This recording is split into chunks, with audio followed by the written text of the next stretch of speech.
Hello friends, ज्ञान मंत्र में आप सबका स्वागत है। आज हम कबीर दास का जीवन परिचय कर रहे हैं, तो शुरू करते हैं। कबीर दास हिंदी साहित्य की निर्गुण काव्य धारा के महत्वपूर्ण कवि है। कबीर का जन्म स्थान वाराणसी का लहर तारा स्थान माना गया है।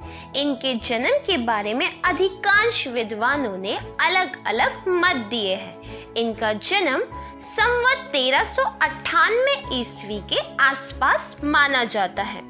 कबीर दास के माता पिता के बारे में सही साक्ष्य नहीं मिलते हैं, लेकिन कहा जाता है कि नीरू तथा नीमा नामक मुस्लिम दंपति ने इनका लालन पोषण किया था।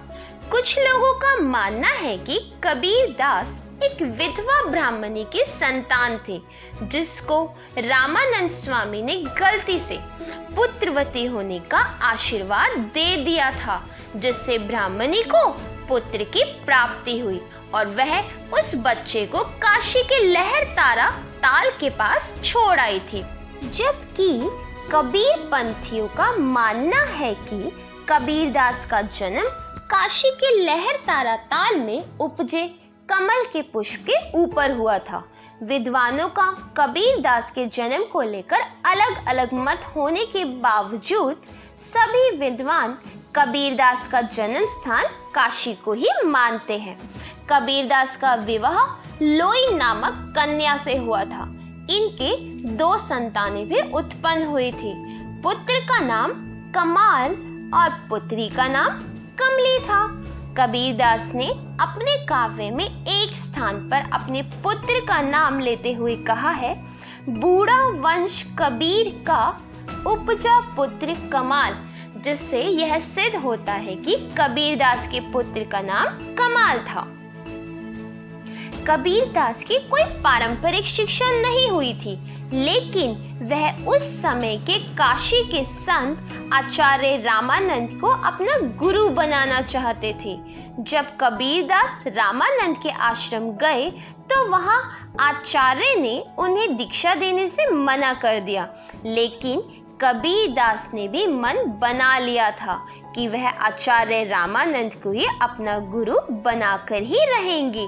आचार्य रामानंद रोज सुबह 4 बजे गंगा स्नान के लिए पंचगंगा घाट पर जाते थे। एक दिन कबीर दास प्रातः जल्दी उठकर आचार्य जी से पहले जाकर पंचगंगा घाट की सीढ़ियों पर जाकर सो गए। जब आचार्य रामानंद सुबह गंगा स्नान के लिए पंचगंगा घाट की सीढ़ियों से उतर रहे थे, तभी आचार्य जी का पैर कबीर दास के शरीर के ऊपर पड़ गया। तभी रामानंद के मुंह से राम राम निकल गया। आचार्य के मुख से निकले हुए राम राम को ही कबीर दास ने गुरु दीक्षा मंत्र मान लिया और स्वामी आचार्य रामानंद को अपना गुरु स्वीकार कर लिया। कबीर दास का मानना था कि लोगों को अपने कर्मों का फल मिलता है। एक मान्यता के अनुसार कहा जाता है कि जिस व्यक्ति की काशी में मृत्यु होती है उसे स्वर्ग की प्राप्ति होती है, और जिसकी मगहर में मृत्यु होती है उसे नरकलोक की प्राप्ति होती है। इसलिए अपने अंत समय में कबीर दास इस अंधविश्वास को खत्म करने के लिए मगहर चले गए और वहीं पर उन्होंने अपने प्राण त्यागे। मगहर में उनकी समाधि और मजार आज भी स्थित है। कबीर दास पढ़े लिखे नहीं थे। वह स्वयं कहते हैं, मसी कागज छुअत नहीं, कलम गही नहीं हाथ। कबीर की सभी रचनाओं में राम नाम की महिमा होती है। कबीर दास की भाषा शैली बिल्कुल साधारण है, जो लोगों को आसानी से समझ में आ जाती थी। इनकी भाषा में ब्रज भाषा, अवधी, खड़ी बोली, पंजाबी, हरियाणी और राजस्थानी आदि भाषाओं के शब्द मिलते हैं। कबीर दास की वाणी को धर्मदास ने संग्रह किया और बीजक नामक ग्रंथ में लिखा, जिसको 3 भागों में लिखा गया है, साखी, सबद और रमेनी। कबीरदास के निधन को लेकर भी अनेक विद्वानों का मत अलग अलग है। माना जाता है कि उनकी मृत्यु 1518 ईस्वी के आसपास हुई थी। एक मान्यता के अनुसार जब कबीरदास की मृत्यु हो गई तब हिंदुओं और मुसलमानों में एक विवाद हो गया, अर्थात उनमें झगड़ा हो गया, क्योंकि हिंदू चाहते थे कि कबीरदास का अंतिम संस्कार हिंदी रीति रिवाजों से हो और मुसलमान चाहते थे कि कबीरदास का अंतिम संस्कार मुस्लिम रीति रिवाजों के अनुसार हो।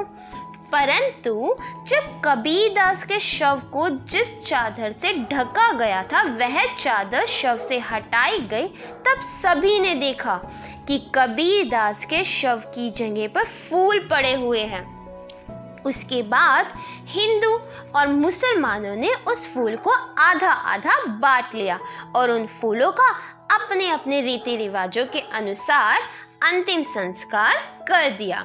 तो बच्चों, ये था कबीरदास जी का जीवन परिचय। उम्मीद है आप सबको समझ आया होगा।